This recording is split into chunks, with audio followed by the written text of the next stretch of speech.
to another episode of the Business Speed Podcast. I'm Steve Breitenstein here with Nick Bratton. We are entering a fun time of the year for us in the sports performance realm that the NFL Combine is wrapped up. Pro days are almost at the very end.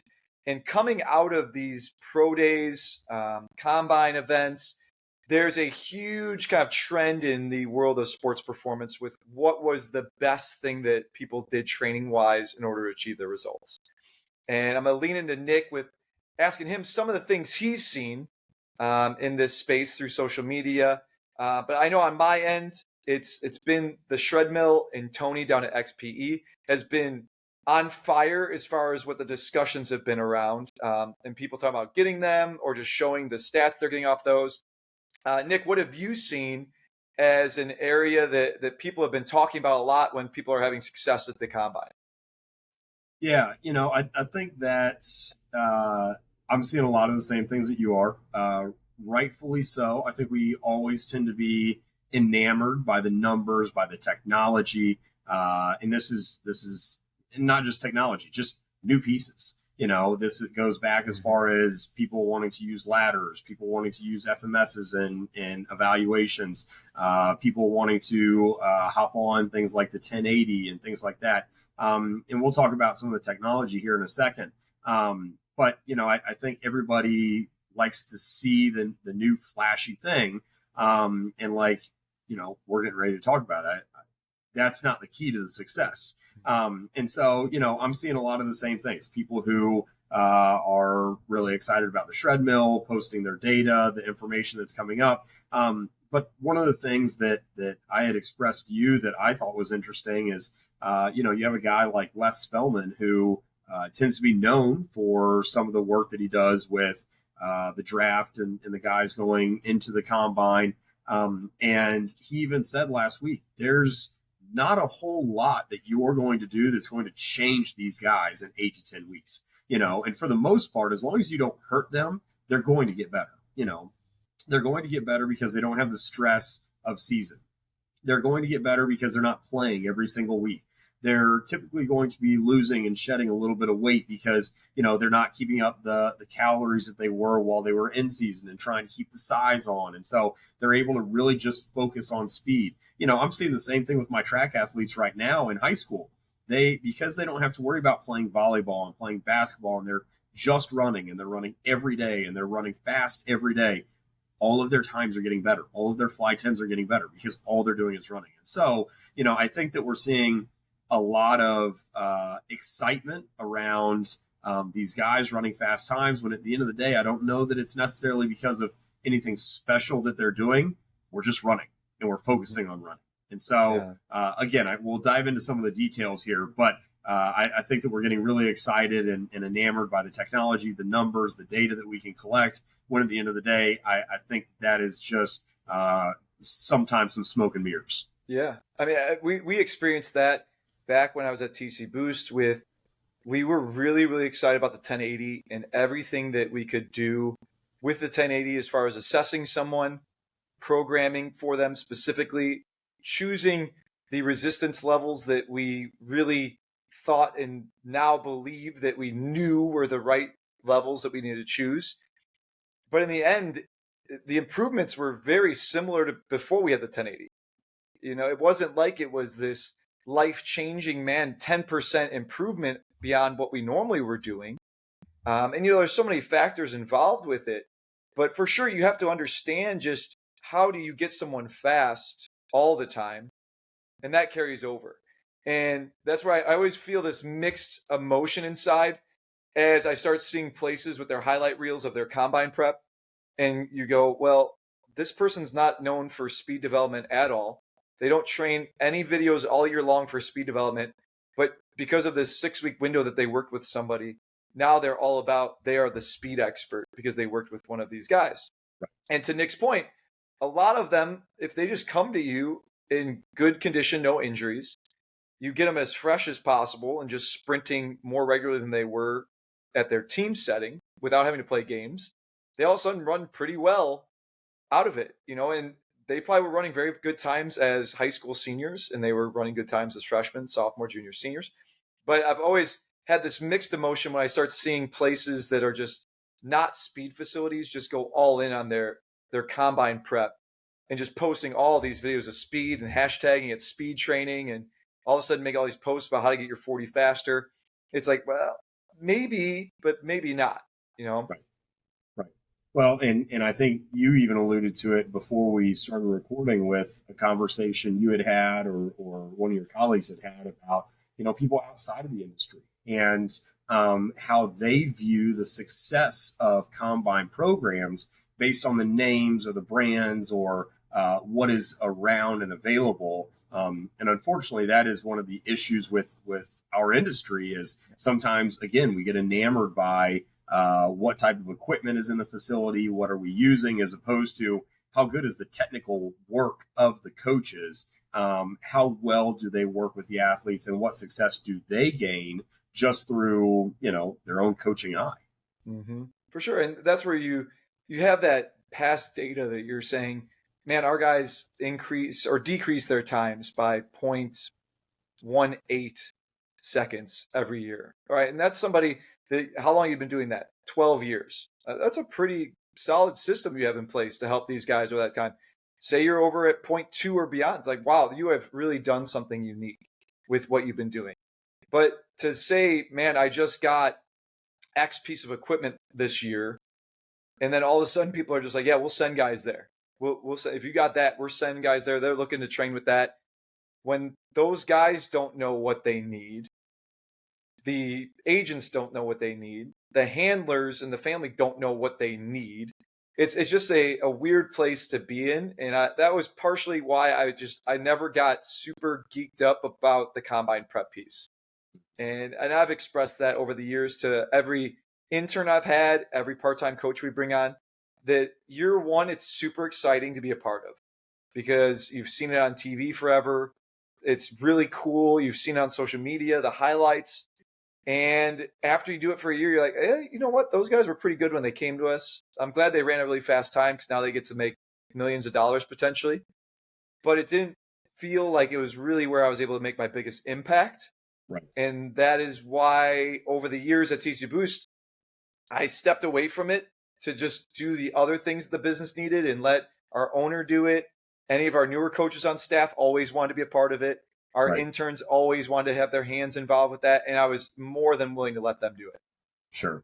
So, we kind of we've beat around the bush a little bit here. But, to really kind of talk about the nuts and bolts again, I believe that there are some things that you can do in order to improve each person that comes through. There are some technical things that I know that, just like you had just alluded to, you guys did a lot of combine work. We've done a lot of work with combine athletes, both in the NFL, but even guys getting prepared for pro days or doing people doing scouting weekends and things like that. And so, there are things that we're focused on as well. What are a few of the technical pieces that you tend to focus on early on, or that are going to have the largest impact? The things that if you're designing it and you're staying away from some of the technology, you're staying away from some of the flashy, a little more gimmicky type work. What are some of the just meat and potatoes of the program that are going to help those guys to get to where they need to be?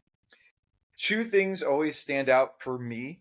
One is their ability to actually run 25 to 40 yards efficiently. Mm-hmm. That's always the scariest area. Two, when we talk about hamstring issues, we always got nervous every year when we'd let our guys open up from 25 to 40. Yes. And a lot of the time is they're just not in good positions to do that. When we talk about like what causes hamstring or adductor irritations in sprinting, number one that Vince Anderson shared was hydration levels. Like if they're chronically dehydrated, you're setting yourself up for issues. And then just bad posture is going to be where you're hitting the ground inefficiently. So just exposing to top end speed positions to efficiently run 25 to 40 yards. In the acceleration phase, I think a theme that I really would back myself into, and one of our discussions on staff was these guys are strong enough to accelerate fast enough. Even though we say that we got to get them to apply more force, they're strong enough to do that. So it's not necessarily that they're not strong enough, they're not applying enough force. It's that they're just not in the right positions Yeah. and their rhythms aren't correct to see the force application that they should be having. And that was always the lens I would try to speak through and look through.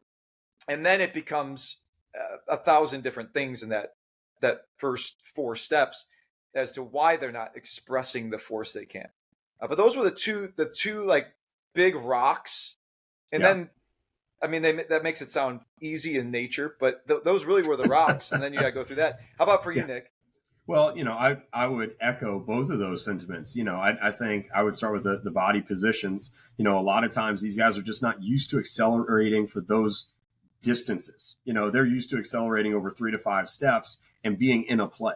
And so now you have to take these athletes and get them comfortable with accelerating over 9, 11, 13 steps, accelerating for 15, 20, sometimes even 25 yards at a time, and being all right with staying in that position. It's a comfort level thing.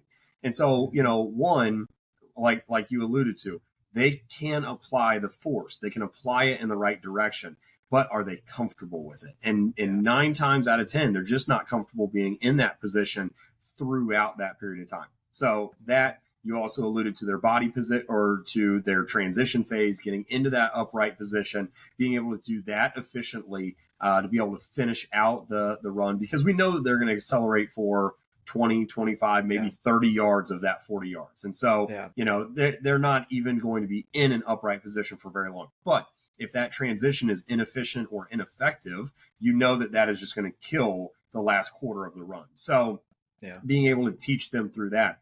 One of the other things that I've talked about before, I think last year around this time, we were talking about 40 training.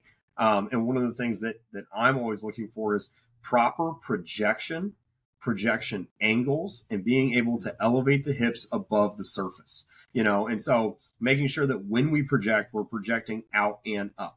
When we go through each stride, we're able to slowly elevate the center of gravity above the ground.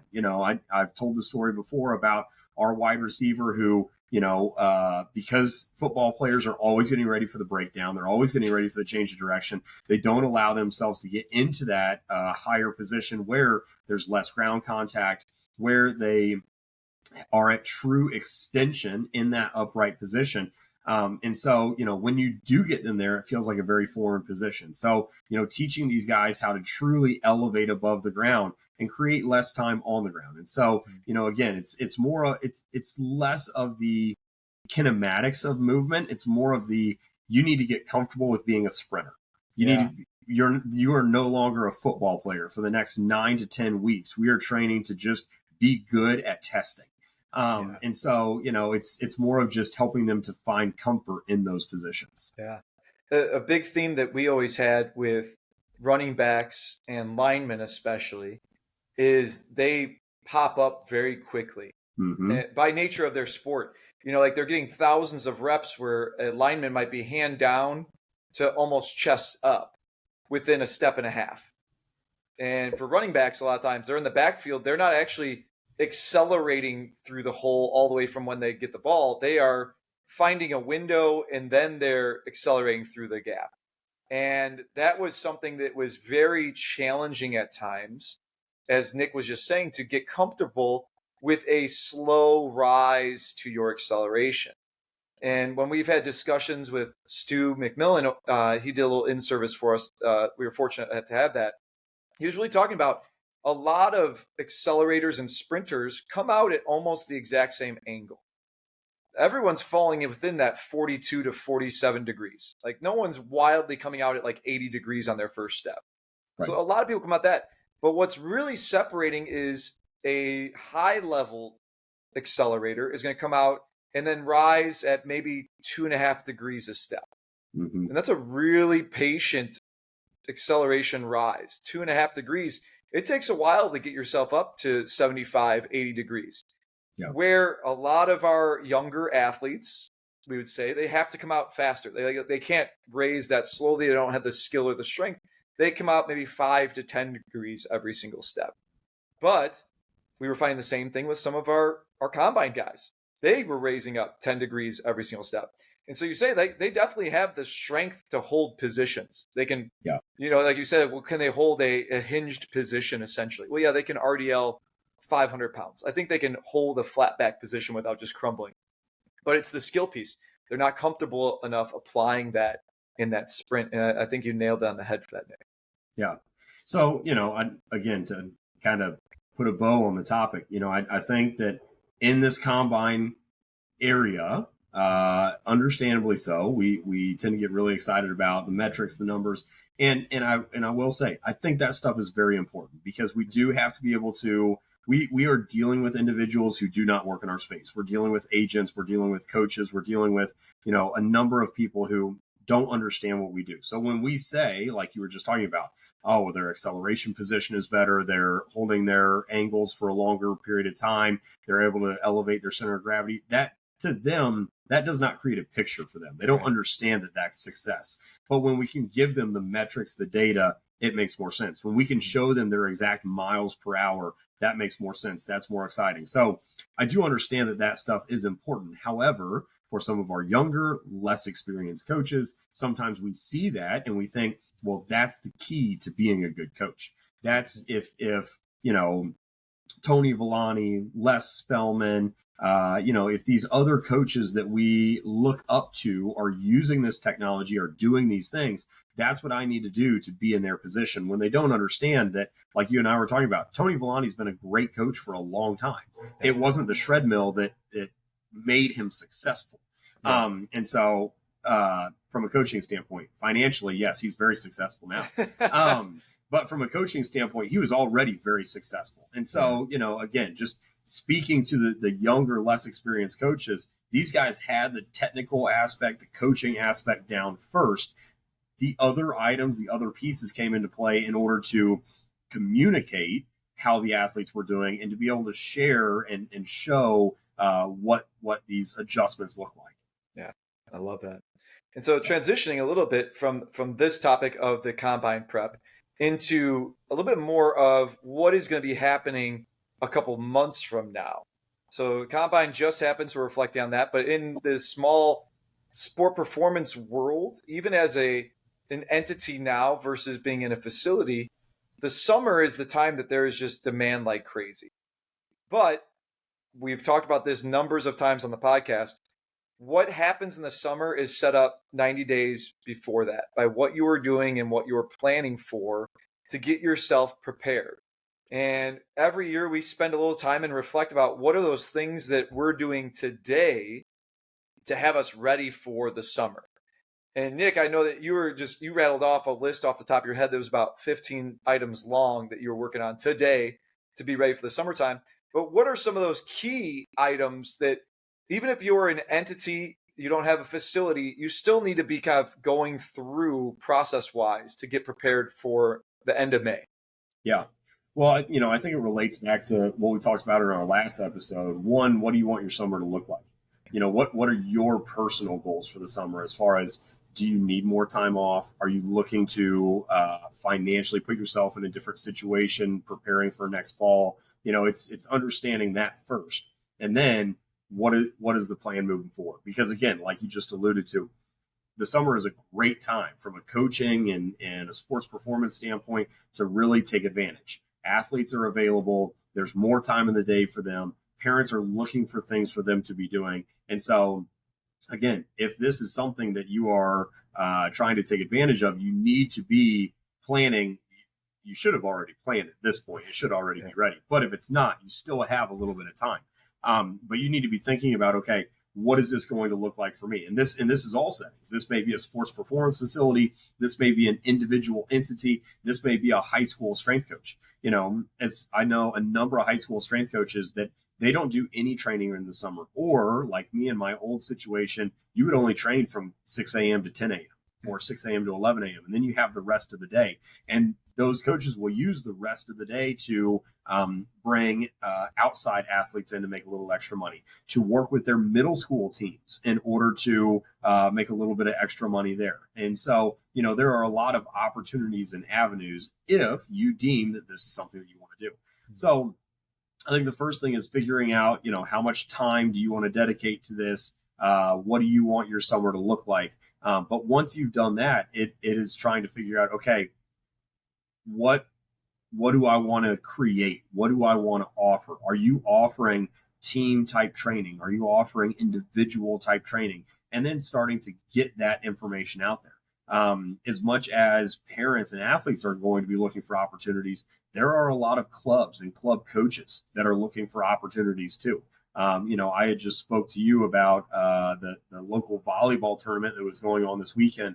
I went to a volleyball tournament last weekend and spoke with a number of coaches, and I ended up walking away with 4 additional teams that we're working with, and 7 or 8 individuals that will be working with.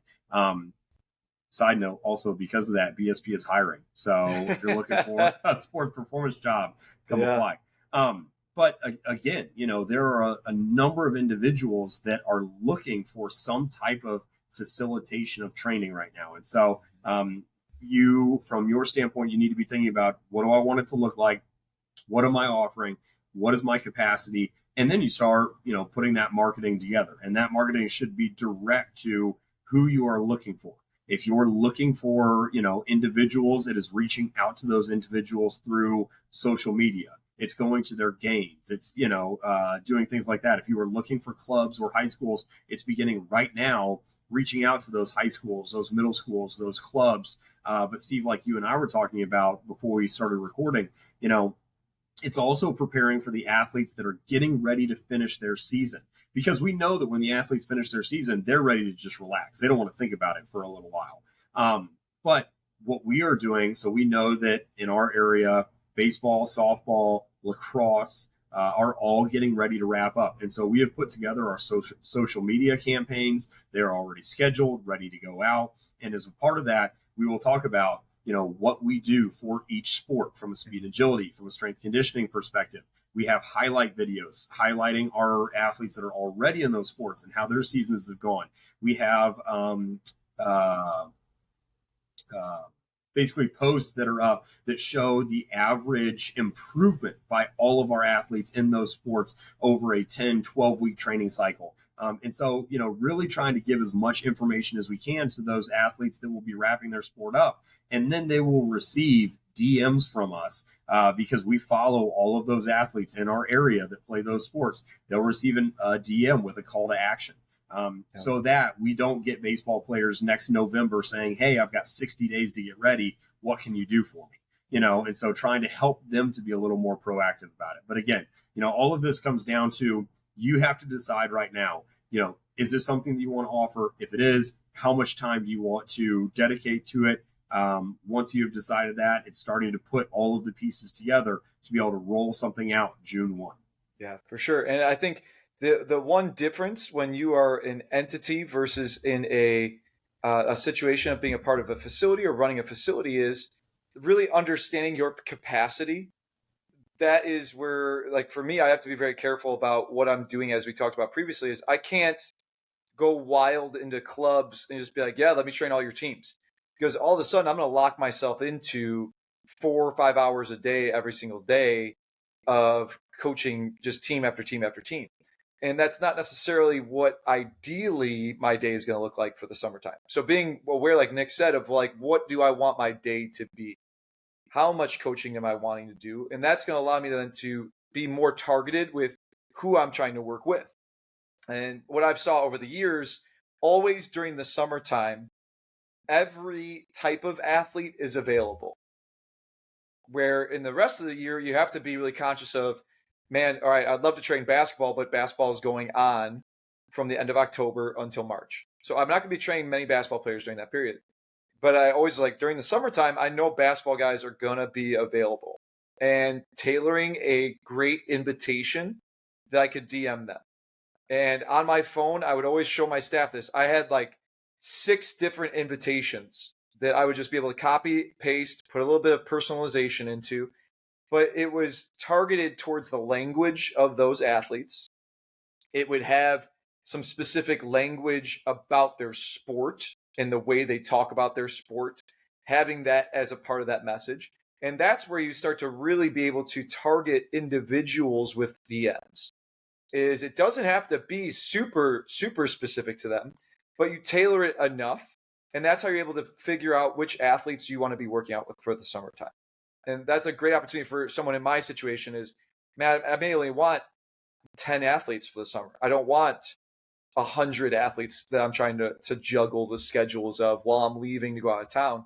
I just want like a core group of guys. And that was part of where, as we talked about in a previous episode, the type of location that I want to coach out of. Sometimes it can just facilitate a good amount of the type of athlete I want, and then I can just bring in some other athletes here and there.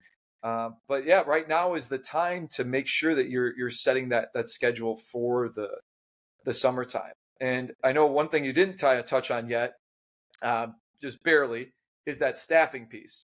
Yep. And that's always really, really important in the private side because this is usually a slower time period in the private side. And so it feels like, oh man, I don't want to bring anyone on board right now, even though you might need to, because I don't want to risk having to pay them a salary right now. What are your thoughts on that, Nick? Yeah, well, I think it is a strategic onboarding, and it depends the position that you're in. And for all individuals and facilities, that's a little bit different. Even our facility, every spring looks different. There have been springs in the past where we've had phenomenal interns. And I will start talking to them in February and March about, hey, listen, your performance has been excellent. I would love for you to join our staff come June. And then I already have an idea and they understand like, I need to take our internship education a little more seriously because I'm going to be getting paid here in a couple of months. And so having those very purposeful conversations early on. There are other times where this semester we have 2 very good interns, but neither of them are interested in continuing with us. And we still need to make sure that we are bringing individuals on. I also have a coach that I know will be I have 2 coaches. One who will be leaving in May for PT school, one who will be leaving in August for grad school. And so because of that, I know that those are 2 positions that are going to be going. And so, not only am I preparing for a busy summer, but I'm also preparing for what does it look like after summer? Just like we talked about, you need to be planning 6 months ahead as far as, what your marketing is going to look like and the teams and individuals that you're bringing in. You need to be planning ahead. Steve, you alluded to this before we started recording. You need to be prepared for your staff is not going to stay forever. They shouldn't. They should not be around forever. You should always be preparing for rebooting and bringing the next group in. And that doesn't mean that we want high turnover. But, I was talking to one of our clients about it the other day, and he said, he's like, man, it must be hard on you. Just you guys, your industry is just a high turnover industry. And it is, it really is. I've had employees that have been around for 5 or 6 or 7 years. I've also had employees, the majority of them, who are around for 12 to 18 to maybe 24 months. And that is a benefit that's provided to our industry. You can do this in a lot of areas of the country. You can experience a lot of areas of the country. You can move quickly up, an organization. But at the same time, from an employer standpoint, you have to understand that turnover is going to be high. And so you can choose whether that's a positive or negative thing. I choose it to be positive because each person brings something new to our culture. They help us to grow, to expand. They bring more knowledge. They just help us to be better. But from the flip side, I also have to be prepared I always have to have a job posting ready to go. I always have to know, what my plan A, B, and C is as far as if I have somebody leave tonight, I need to know who's stepping into that next position. I always need to be cultivating a new group. And so again, as you're going into summer, now is a good time to be thinking about, okay, who's stepping into these positions. If you don't know yet, it's having conversations with your colleagues, with your network. Hey, do you have any good interns that may be wrapping up in May that are looking to join somewhere? Is there, a staff member who may be looking to move to another area of the country or is looking for a different type of setting? And so, I think it's starting to have those conversations now, knowing that you're going to need to go through a bit of an onboarding process throughout April and May so that come June 1, when summer starts, there's going to be twice as many individuals that you are working with than what you have right now. Yeah, for sure. And the part that I have heard a lot of leaders struggling with recently is just that idea of well, if they're leaving and we know there's going to be high turnover, do I want to spend as much time pouring into them? Isn't that a waste of my time? Shouldn't I just be waiting to pour into the one that's going to stay for a long time? And I mean, that's a point of view, and I don't think that's necessarily wrong on the surface. But my challenge to that is you never know who's going to be the one that's going to stay longer when you hire them, because it's going to evolve as things are going on and people grow differently. And you'll find that some people's ambition level changes rapidly as well. And when Nick was saying you want to have these conversations with colleagues and figuring out who might be next, don't forget the conversations with your current team of what they're really trying to work towards and how close they feel they are to that. At TC Boost, we were not blindsided by people leaving when I was our director in the last 7 years. I was never blindsided by anyone leaving, unless we had to fire them, obviously, for cause. But everyone I knew was on their way, and I had a timeline for when they were going to be leaving. There was never a moment where I was like, oh my gosh, I can't believe they just told me they're going to leave. Yeah. And the very, very end, I had given months and actually a couple of years notice that I was going to be kind of moving into the space I'm in now.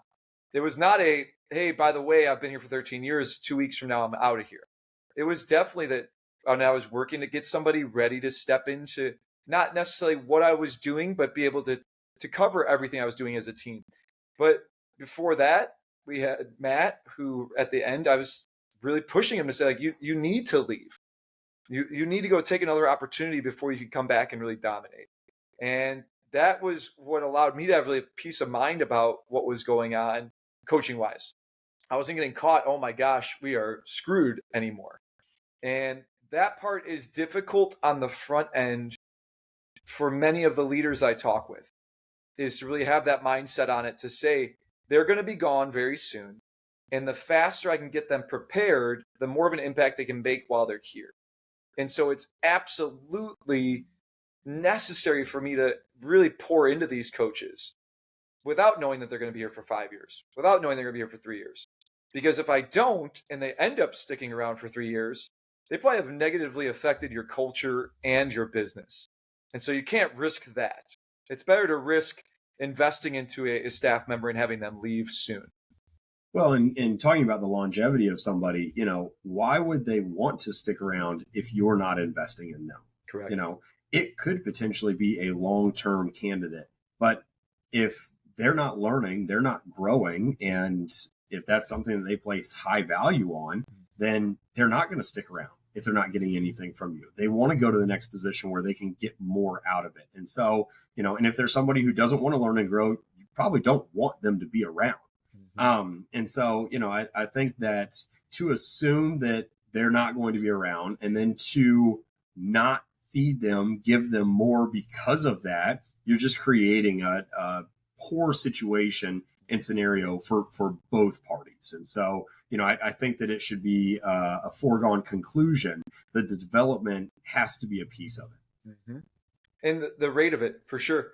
Yes. You do not wait to develop. Because I've seen that too, where someone comes on board and you're like, all right, well, we're going to get into this stuff and we'll find time. We'll find time maybe in the fall. They're coming on board now. We'll just kind of get them ready for the summertime. Then we'll get to the fall.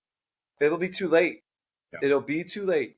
As with everything, you reap the benefits of everything you do in this space 60 to 90 days from now. And so if you're waiting to develop one of your coaches because the fall is going to be a little slower and that's the time you're going to pour into them, you're not going to see the benefit of that until January. Are you, as a business, are you able to handle that where they're not going to see that benefit growth in your business at that till that point? For many of us, no. Like, we don't have a machine that runs that smooth that we can wait 6 months to have somebody really be effective as a coach. So I think that's a really big piece not to forget about. Yeah, absolutely. I love it. Well, Nick, I think that we didn't want to go too far down our tangents of the speed training, what we're seeing versus what we really like to talk about on this one. But I do think it's always important that we address that at the beginning of this episode.